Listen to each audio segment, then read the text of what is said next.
know a brand has made it when the replicas start popping up. When your logo hits the streets, not just in boutiques, but in back alleys, swap meets, and online marketplaces. And few brands have played that game better than A Bathing Ape, better known as BAPE. BAPE was founded in 1993 by Nigo, real name Tomoaki Nagao, in the heart of Harajuku, Tokyo. This wasn't just a clothing line, it was a cultural movement. Inspired by hip-hop, American streetwear, and Japanese craftsmanship, BAPE was exclusivity before exclusivity was mainstream. Nigo sold limited quantities, sometimes just 30 to 50 pieces per drop, giving each item a sense of myth. The designs? Bold camel prints, full-zip short hoodies, and sneakers like the BAPE, a remix of Nike's Air Force One silhouette, complete with that star-shaped logo. By the early 2000s, BAPE was no longer just Japan's secret. Pharrell Williams, Kanye West, Currency, The Clips, and Lil Wayne were all spotted rocking it. If you were outside in 2005, you remember, a BAPE hoodie wasn't just a hoodie. It was a statement. It said, "I know ball." But here's the thing. When demand explodes, so do the fakes. BAPE's success created its own problem. Replicas started flooding the market. At first glance, this seems like a nightmare for any brand.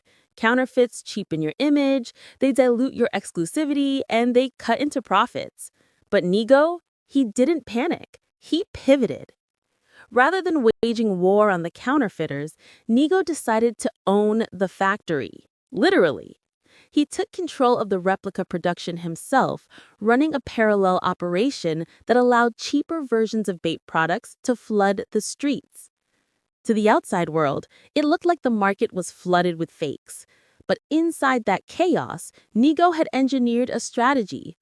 He made sure that whether it was real or replica, the logo stayed alive. Because for Nigo, visibility mattered more than scarcity. He understood something most corporate executives didn't at the time.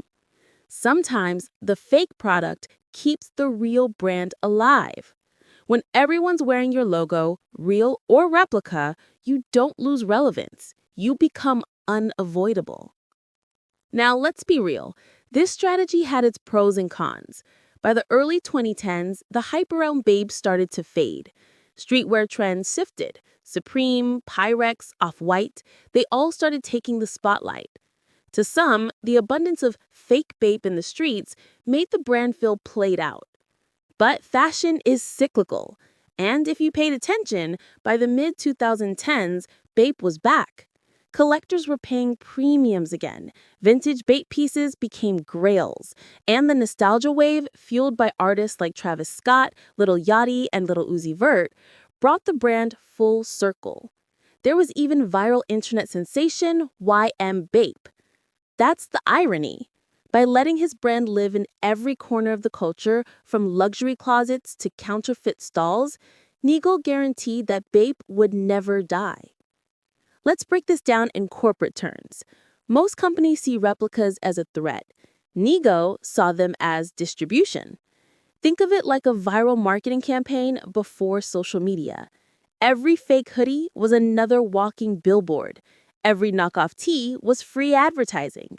By owning the replica supply chain, he eliminated the middleman and made the problem work in his favor.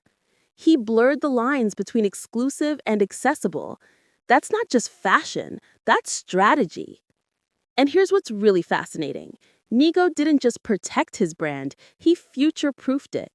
Even after selling BAPE to Hong Kong conglomerate IT in 2011 and later moving on to becoming the creative director of Kenzo, the foundation he built still stands. Because BAPE isn't just clothing anymore, it's heritage.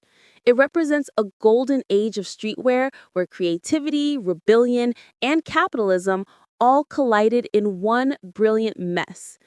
It's a symbol of how controlling your narrative, even in chaos, keeps you relevant decades later. So when we talk about business strategy, innovation, or market manipulation, Nigo's move to run the replica market himself might just be one of the smartest power plays in modern fashion history. So the next time you see someone rocking an old BAPE hoodie, ask yourself, is it real or is it fake? And then realize it doesn't even matter. Because in Nigo's world, both versions are working for him. That's not a marketing mistake. That's marketing mastery.